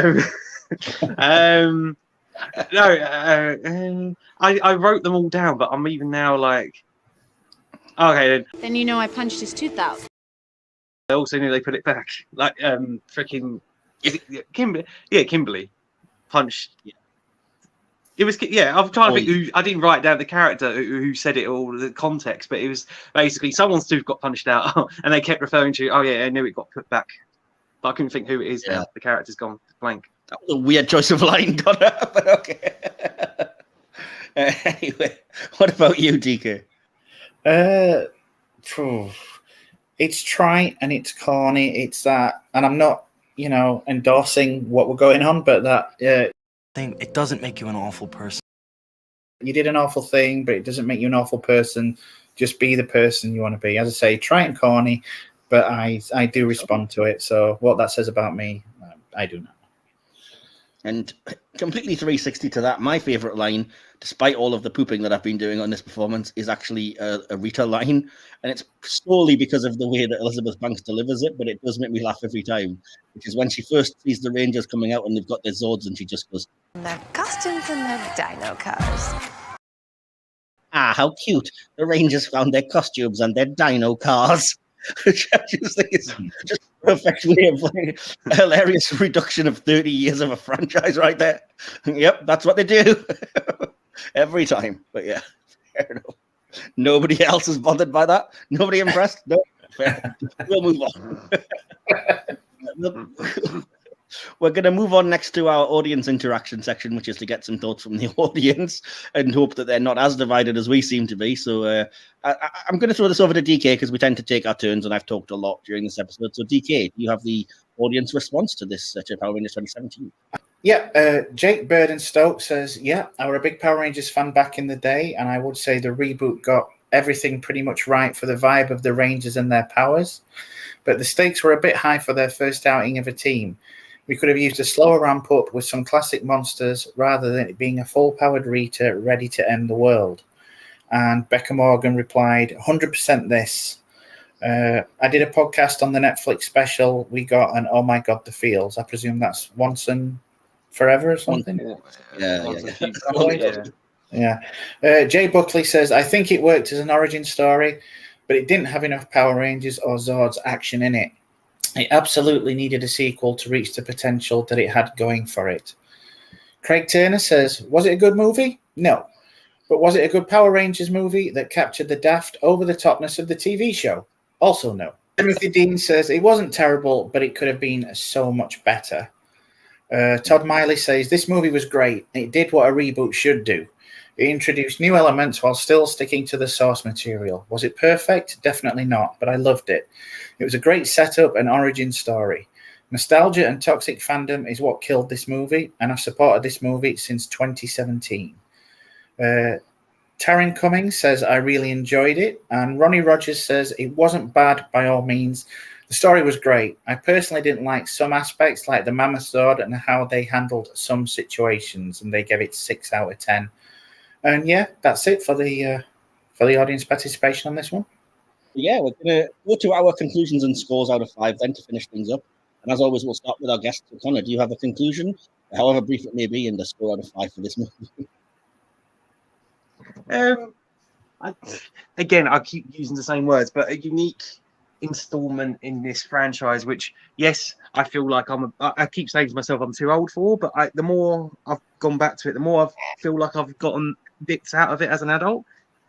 Again, I'm sort of glad this exists, but at the end, I'm so baffed by some of the visual designs and costumes as we've covered this whole duration. It's an entity that exists, and I will probably watch it and maybe do a mic and probably find things that I will respect and admire over time. But if I was just to score it, I think I would just leave it down the middle. I'd give it maybe a 3, just because it's fine, but it didn't necessarily hit any particular spots that will make me miss this or reminisce and make me think, oh, what if? Yeah, that's fair enough. Awesome. So, DK, what about you? Do you have a conclusion and a score out of 5? I do. It's quite a long one. Sorry about this, guys. Mine, don't worry about it. Mine I tried to keep short, and again, it got long-winded, so don't apologise. Yeah. Okay.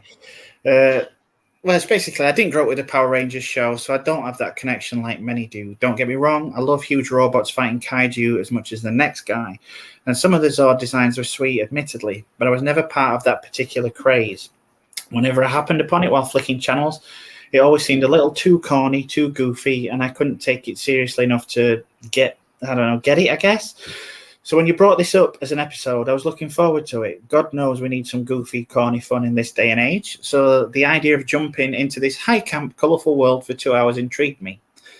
Unfortunately, that's not the world I ended up in, which was quite a jarring experience for a long while. It's definitely not what I expected. And as has been alluded to several times, it's more like a cross between The Breakfast Club and Riverdale at times than what I would expect from a Power Rangers movie. It leans heavily into the teen angst side of things, which was interesting to me at first. The leads all, with maybe one exception, play their roles well and give each of their characters something a viewer can empathise with. So in that respect, it works. However, despite its attempts at making a deeper Power Rangers, it's still in some respects superficial, with some aspects of the characters glossed over, purely paying lip service in what seems like an effort to appear inclusive without actually doing the legwork. For what they've been given, however, the protagonists do a good enough job with what they've been given.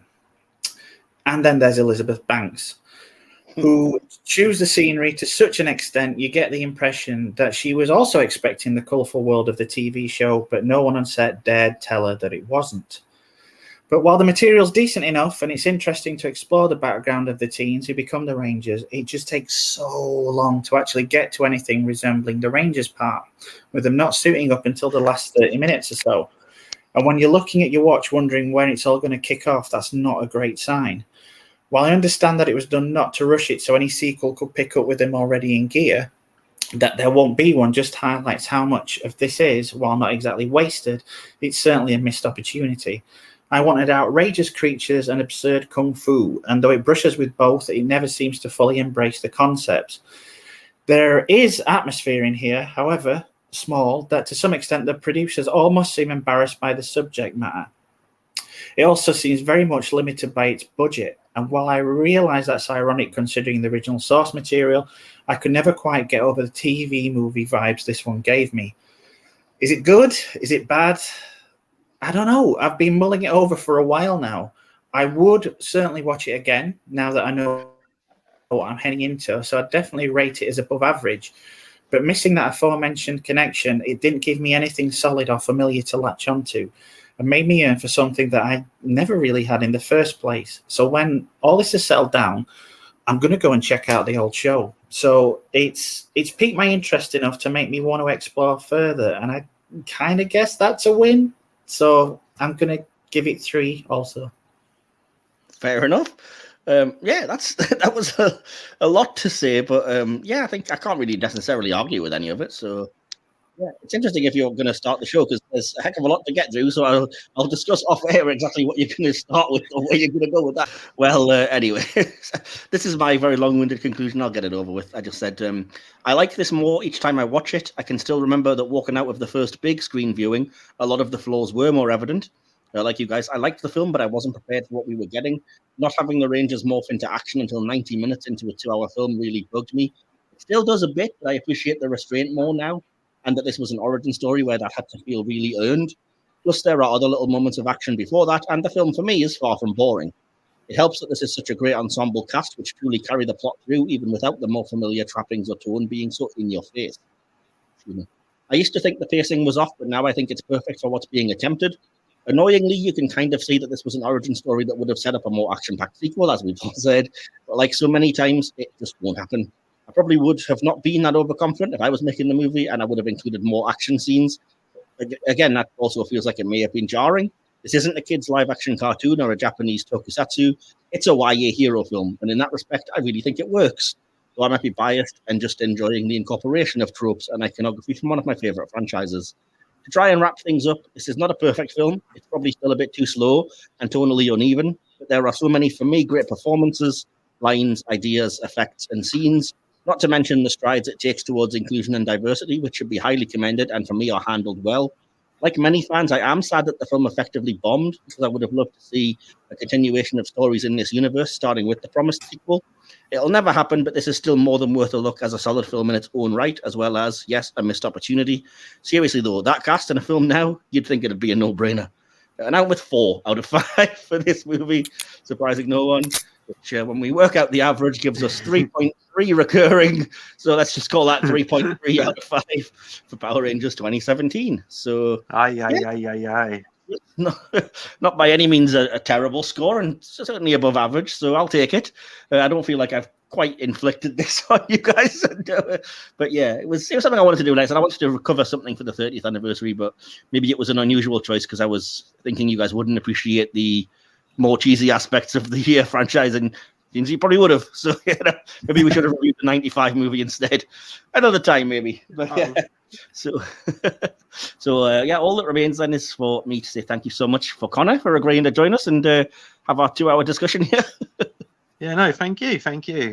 Yeah, I enjoyed it. It was more of a positive than a negative. It was just, it's a unique entry in a franchise which I dip in and out of, that sort of dabble in. But I mean, I'm probably going to do a you, Mike, and find fondness in something that we aren't going to get any more of, which is unfortunate. But it's either good nor bad. I've just not watched anything and been so sort of split on it. I feel like James McAvoy. I think you are very where I was when I first came out with the cinema, and I think you probably will find where when you nice. I will think I will say when you watch it again, you probably will end up knowing what to expect. You will be kind of like, okay, I appreciate what they're doing, whilst I was actually at the time first viewing just thinking, all right, when are you going to get on with it, kind of thing. So maybe, we never know. And DK, at least it's prompted you to maybe try the franchise out. Yeah. I mean, as I say, I've seen the earlier movie, and I'm really tempted to go back and watch the one that I've been missing out on.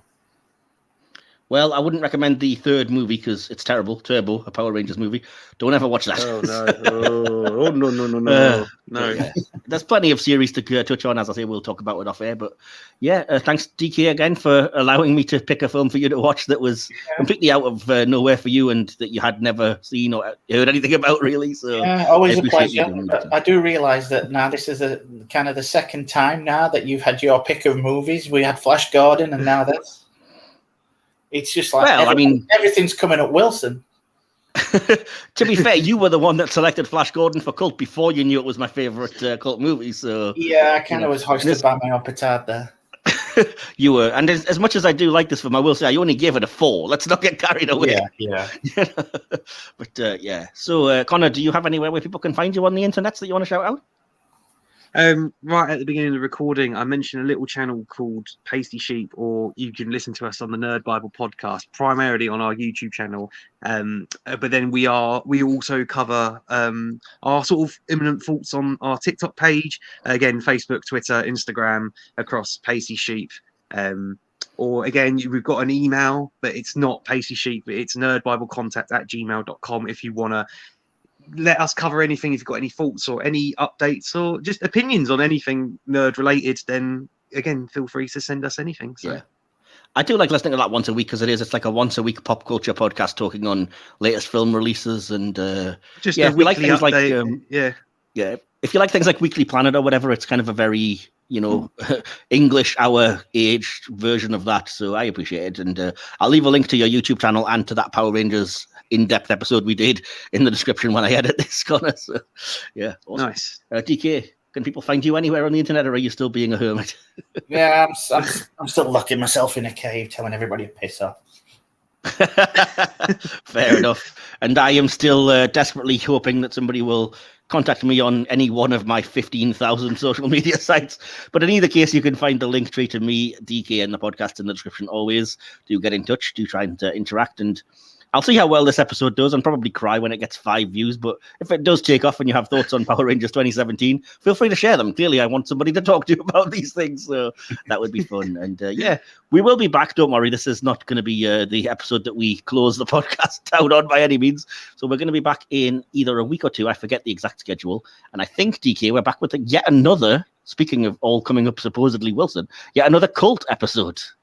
We are. I'm not going to give the title away, but we are going to San Francisco for that one, and that'll be your opportunity to get me back for this episode, man.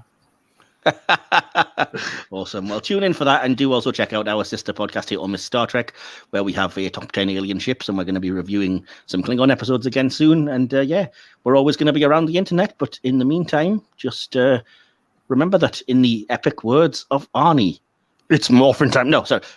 I'll be back. I'll be back.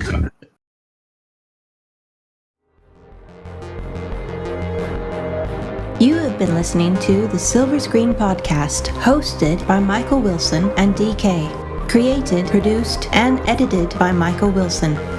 Behind the scenes sections and additional material produced by DK.